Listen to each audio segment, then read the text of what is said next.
বিসমিল্লাহির রহমানির রহিম। قد أفلح المؤمنون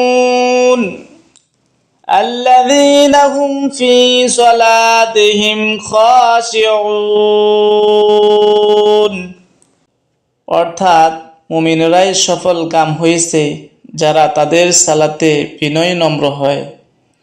সূরা আল মুমিন আয়াত 1 থেকে 2।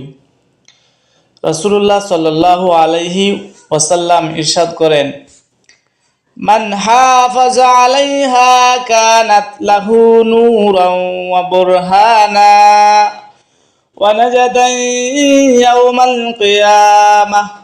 অর্থাৎ যে ব্যক্তি যথাভাবে নামাজ আদায় করিবে, নামাজ তার জন্য কিয়ামতের দিন জ্যোতি, দলিল এবং মুক্তির উপায় হবে। সুনানে আহমেদ। ইচ্ছাকৃতভাবে সালাত ত্যাগ করা যাবে না।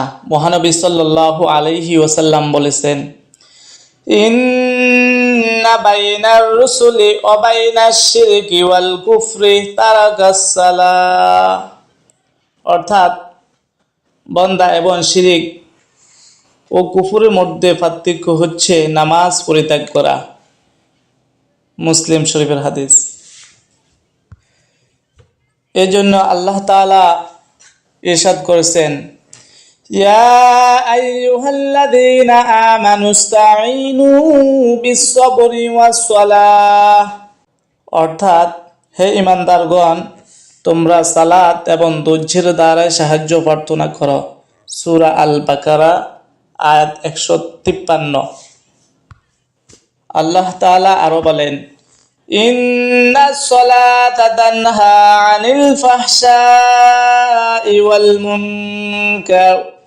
অর্থাৎ নিশ্চয় নামাজ মানুষকে অশ্লীল ও খারাপ কাজ থেকে বিরত রাখে। সূরা আনকাবুত আয়াত 45।